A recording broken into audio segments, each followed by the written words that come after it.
For those that don't know, Women's Space Vancouver is a grassroots feminist group interested in protecting women's rights, including the right to retain spaces in organizations that are created for women. So we stand for the protection of women's human rights, the protection of women-only spaces, including women's organizations, lesbian spaces, shelters for women fleeing violence, rape crisis centers, and institutions where women are incarcerated. These spaces should be free from men. We reject sex role stereotypes. We reserve the right to discuss and describe our bodies, our sexual lives, our health and reproduction. We demand the right to gather and express ourselves without bullying and intimidation. We stand for the protection of children and youth, and we support real democracy. We do our work through lobbying governments, media, and other organizations. We work on campaigns in solidarity with other groups. We participate in public political actions, and we host education sessions like this one. So we have 3, not 2, special guests today, which is great. We have Aaliyah Pirini and Heather Mason and Candace Pilgrim from the Strength and Sisterhood Society. And before I welcome them, I'm going to just read some things that they sent me because this is an impressive group and they're doing great work. Strength and Sisterhood Society was founded in 1995 by Gail Horry and other incarcerated women with the aims to address the shortcomings in women's prisons in Canada, which often mirror men's facilities and overlook the social inequalities contributing to women's criminalization. Frustrated by the lack of progress since the Arbor Commission, the renewed Strength and Sisterhood Society is committed to dismantling structural inequalities rooted in sexism, colonialism, racism, and capitalism. They advocate for laws, resources, and policies that involve and consult women with firsthand incarceration experience. Heather Mason possesses extensive knowledge about the criminal justice system. Following her own experience as a federal inmate, she's dedicated the last 5 years vigorously championing the rights of women in prison by confronting abusive strip searches and opposing the cruel use of solitary confinement. Heather's elevated the concerns of those affected by the penal system. She has revitalized SIS, Strength and Sisterhood, a nonprofit organization aimed at abolishing the imprisonment of women entirely, demonstrating that redemption and reform can be achieved even amidst significant challenges. Aaliyah Pirini is a passionate advocate for justice and women's rights, driven by her own personal experience within the Canadian correctional system. Since her release in 2009, she's emerged as a powerful voice for change, participating in panels and media interviews, and sharing her perspectives with the Senate on key issues impacting women in the criminal justice system. Her advocacy against solitary confinement has played a pivotal role in reshaping regulations governing this practice in Canadian prisons. In 2011, Aaliyah's journey took a turn when she became the winner of CBC's television show Redemption, Inc., using the platform to amplify the voices of incarcerated women across Canada on CBC. From 2012 to 2019, Aaliyah served as regional advocate for the Canadian Association of Elizabeth Fry Societies, and we'll be talking about that later, working alongside women and their allies to address systemic issues within the justice system. Her commitment to advocacy continues as she plays an integral role in revamping the Strength and Sisterhood Society. And as a prison abolitionist, Aaliyah remains steadfast in her belief in the necessity of women-only spaces, ensuring that the voices of those most affected by the justice system are heard and respected. And our last-minute guest, Candace, I just had a chat with Candace before this. She's a member of SIS, 15 years. She's been doing prison advocacy, previously a family law lawyer, but her main activity in this context is prison advocacy for women. And she's also a member of SIS, Strength and Sisterhood. So Heather, Aaliyah, and Candace, we're so pleased to have you here. Thanks for doing this on a weekend. I know you're busy women. We appreciate your time. Thank you for having us. Yeah, great. I'm really excited. I've been looking forward to this.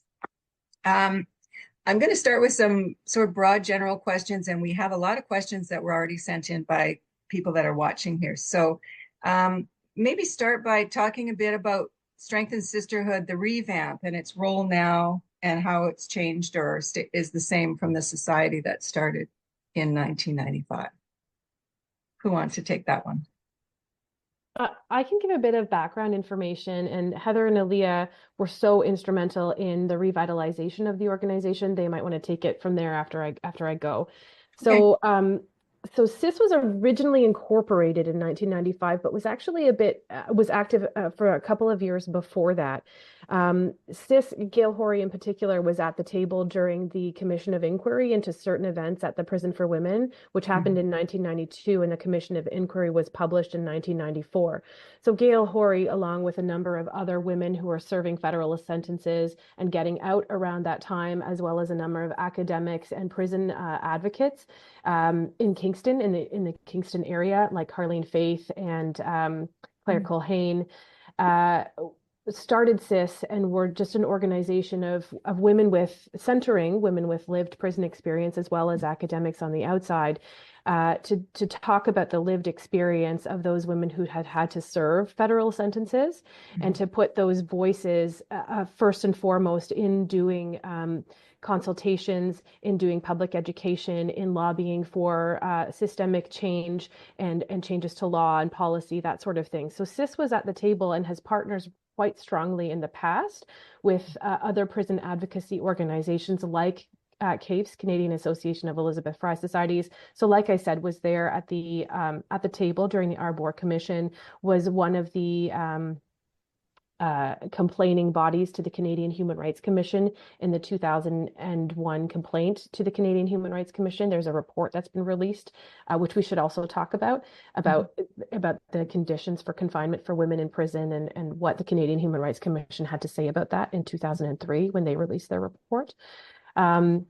So CIS, was quite active, and then did a lot of work, peer-to-peer support, that sort of thing, for quite a long time, until it sort of there tends to be, or can often be, a life, right? Women are coming out of prison and they've got the stamina and the ability to do the work that needs to be done, but then of course they move on with their lives, they get other paying jobs, they have families, they have other things to do, and things sometimes naturally come to an end. And so CIS hadn't been active for quite some time until in 2019, a group of women, including the three of us, saw a need to revamp CIS and bring it back. Okay, thank you. Do either of you want to talk about the revamp and why that was necessary and what the focus is that might be different? I guess one of the main reasons we wanted to revamp Strength and Sisterhood Society was because it was around the time that there was a lot of work being done on segregation, solitary confinement, and we needed a group of women with lived experience and those that are familiar with living in segregation to be able to put forth evidence as to why we shouldn't have solitary confinement. So that was definitely one of the biggest reasons that we wanted to revamp Strength and Sisterhood Society, was in case we had to go forth for a court case. Right. Okay, great. Leah, did you want to add something to that? No, I think that, like kind of Heather and Candace both said, we recognized at that point there is a need for a group similar to what CIS used to do, and have a group of women with lived experience with allies come together and speak for and on behalf of the women. So yeah, I think it was just there was a real huge demand there. Right. Great. Thank you. Can you, for people who don't know, can you someone tell me how many federal facilities there are for women, and approximately how many women are incarcerated in Canada at this time? I know it's approximate. Can I answer that question with a bit of history? Can I give a bit of a history lesson? Yeah. Okay. In Canada, there are currently 6 institutions that are built for women, and 2 additional institutions where women are also incarcerated in separate wings. But in the past, so that developed out of the report called Creating Choices. And Creating Choices was a report that came out of the task force on federally sentenced women. And that task force was commissioned or struck in the early 1990s as a result of a lot of women, 6 Indigenous women in a period of about 2 years, who had all ended their own lives at the prison for women in Kingston. So before Creating Choices and the task force, there was only one institution in Canada where women who were federally sentenced were ever sent to serve their sentences.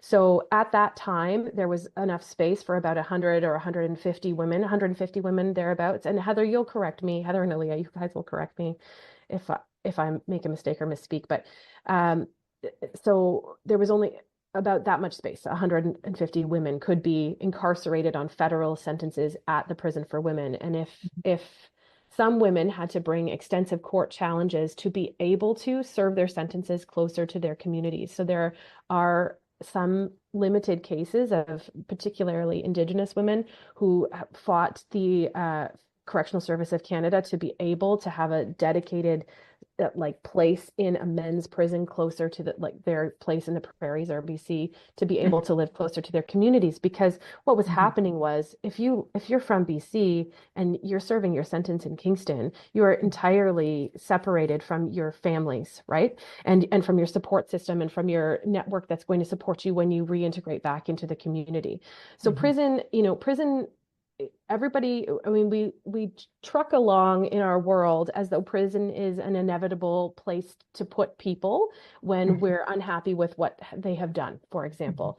And if you follow some of the work of Angela Davis, she's a prominent activist and prison abolitionist in the States. She talks a lot about how prison is constructed into our popular culture and how we conceive of it as an inevitable practice. But really, if you look at the history of prison and the history of incarceration, it's a failed social experiment. It was a social experiment, like, how do we deal with this particular social ill? Oh, let's try this thing, this reformatory. This is a place where people can do penance. And it hasn't worked, because if it worked, if putting people in prison made us safer or reformed people, and I'm going to challenge that term or that concept, then living in the United States would be the safest place in the world to live, and it's not. And that's because prisons are not the place to put people when we have, it's not an adequate response to social problems, and that's how we use it. Prisons are the only place that can't say no. If the hospitals are closed, the mental health facilities don't have enough beds, those sorts of things. What happens? Criminalization happens. So back to my history lesson. So in the early 1990s, there was only one place where women could serve their federal sentences. It was the prison for women. The prison for women, from virtually from the time that it was erected, came under heavy criticism for being an inadequate institution. The Archambault Commission actually suggested that the best place where women should be serving sentences, if necessary at all, would be close to their own home communities, that prisons weren't particularly addressing their needs, and that they should be, serving their sentences much closer to home. We also know that, and this has come out of multiple commissions, including the Creating Choices report, that women don't typically re-offend once they finish serving their sentence, and they don't pose a risk to public safety generally. Women, the events that lead women to become criminalized and then lead them to serve sentences are often very highly situational. They arise out of women having lived a background of being victims of violence, severe violence, and often starting at a very young age, and often sexual violence. So, remedying those conditions of women's lives is the thing that's going to lead to public safety, not putting women in prison. In any case, there was arising from Creating Choices, there was a lot of recommendations, and those recommendations were to have places to incarcerate women closer to their own home communities. So that's why we have institutions in all across Canada. There's BC, the Prairies, Ontario, Quebec, and the Atlantic region. There are institutions that are Right. specifically for women, built for that purpose. And then the prison for women was eventually closed.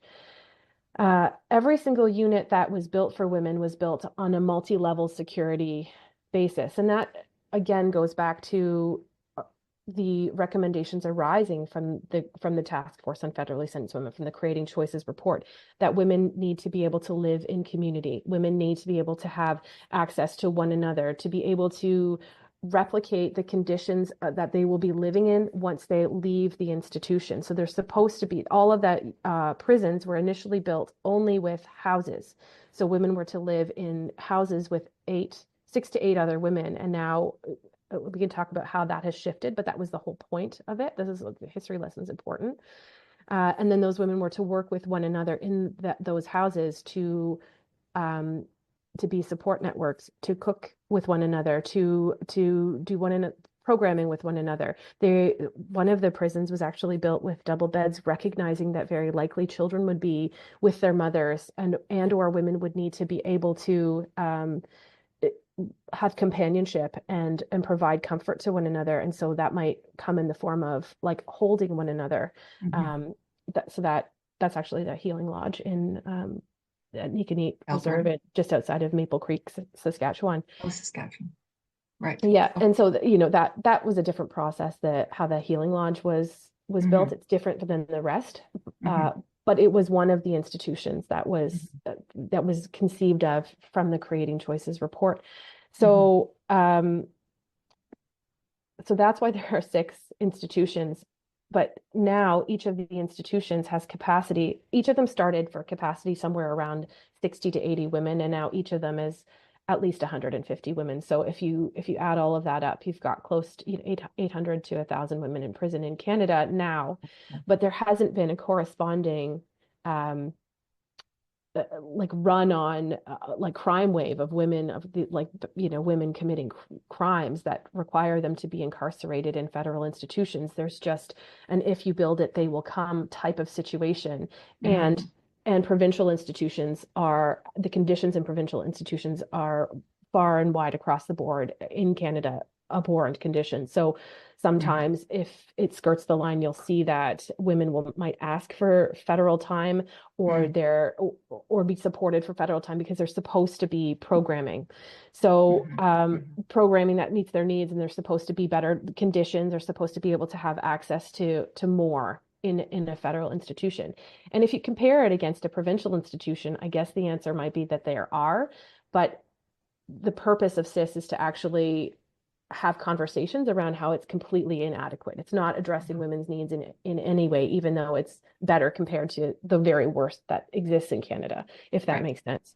So women are arising from the Creating Choices report, like a lot of criticisms came out from women and their advocates, poor or programming that doesn't address their particular needs, inability to have access to their children, and possible loss of their parenting rights as a result of their incarceration, because the profile of a federally sentenced woman is a sole parenting woman, right? So if she's losing her children when she goes in, it's different than a man whose wife or mother is taking care of his children or supporting his children. I say wife, but his female partner or his children's mother might not even have been in a relationship with her at the time that he ended up becoming incarcerated. So the consequences to our society are significantly more compounded when women are incarcerated.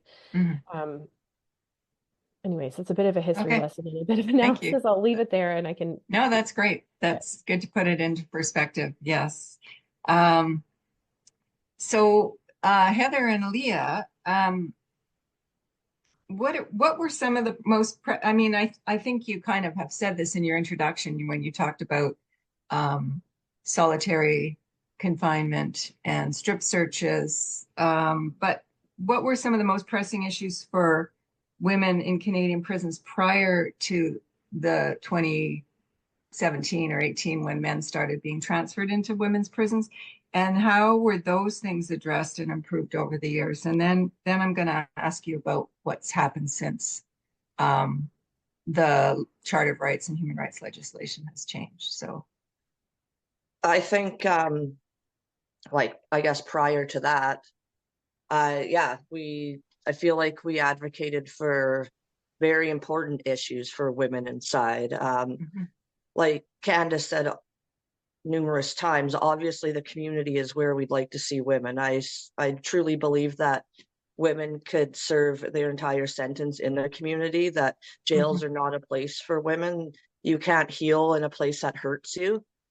So yes, we advocate a lot for women having community sentences. A lot, like our said, segregation. I've spoken at the Senate at least twice, just around segregation. During my incarceration, I altogether probably spent over probably 33 to 36 months inside segregation.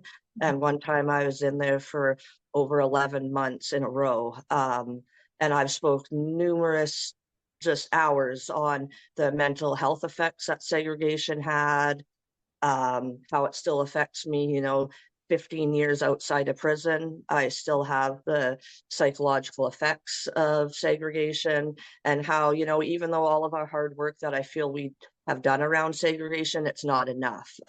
We've just basically allowed corrections to, rename things and create more loopholes. And at the end of the day, women are still sitting in segregation today who shouldn't be. They're in there for longer periods of time. And I think that there's a huge amount of work that we need to do around this still.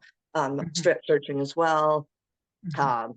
That's a form of sexual assault on women. There's numerous ways you can go around it. Heather was strip searched hundreds of times in a year. She has her exact numbers, but the Mhm. amount of strip searching that is done, like I said, we advocated for mothers and children, like problems for women Yeah. prior to that. Yeah. Heather, you want to add to that? Yeah, definitely separation from community and children. Like it's not just even a federal thing. A lot of the provincial jails aren't they're not near, or they don't have the resources to house women. So women just get transferred all over the place. So specifically, like I'm from Sarnia, and Sarnia jail is like it's small. They never used to house women there, and then they started housing women there. And we had this tiny little range with 4 cells. And Mhm. so there's a double bunk in each cell, but they put us three per cell. So Mhm. one person would sleep on the floor with their head beside the toilet. And then during COVID, they actually got rid of the women's range. So now they transfer them all to Windsor or London. So Windsor is actually 2 hours away from Sarnia. I did a lot of my time in Windsor jail, which I was 2 hours from my kids. Mhm. And the jails really are big on trying to do video visits instead of in-person visits. Which really impacts you because you don't want to talk to your child like we're talking to each other right now. I want to hug and kiss my child. Mhm. I think like so the separation from my family and my children was definitely the hardest. And also your classification in jail is max. So you're like led around in handcuffs, you're treated like Mhm. complete garbage, like you're this, very violent person when in fact you're not. And like Aaliyah was saying, definitely the strip searching. So I had the laundry job when I was in provincial jail, which meant that I had to pass a security check from the head of security. And then I also had to have 3 recommendations, like character references from correctional staff. And I bypassed all of that. I had no violent crime. So I was chosen to do the laundry job. But in order to be taken off the unit to do laundry, which was Monday to Friday, I'd be strip searched in the morning. I'd be strip searched coming back from work. And then say the doctor decided that they were working that day and I had a doctor's appointment.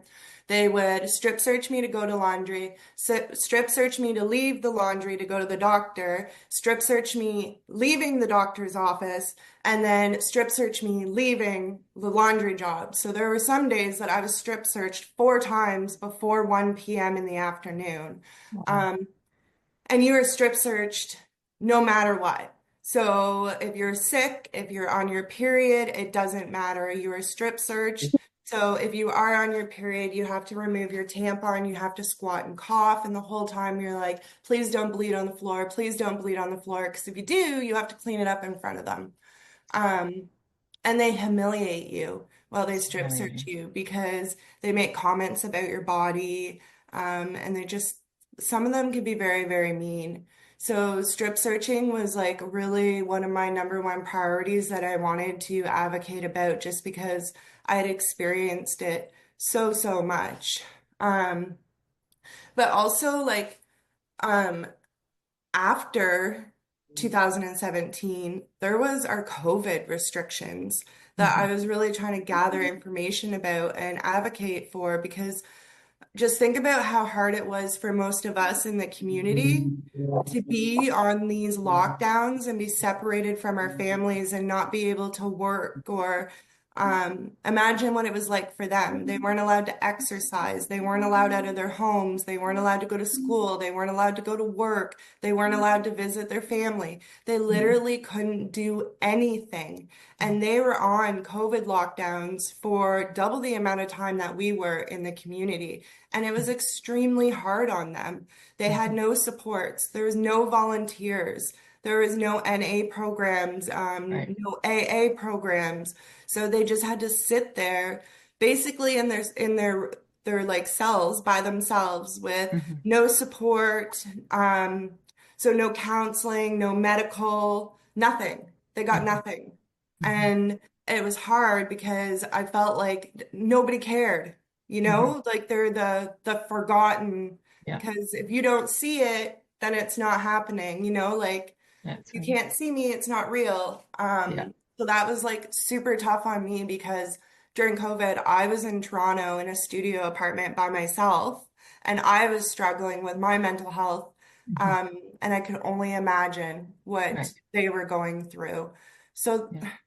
there's always been something, and there always seems to be more and more. Like we think Right. we get ahead with one thing, and then Right. we're just, taking 7 steps backwards because now they're starting to do something else. And Mhm. the thing that I've noticed too is anytime that the public advocates to have harsher restrictions on men, Mhm. those restrictions get applied to women, even Mm. though the women don't fit the bill to have those restrictions. So Right. it's constantly fighting to not have all of those restrictions applied to women as well. Right.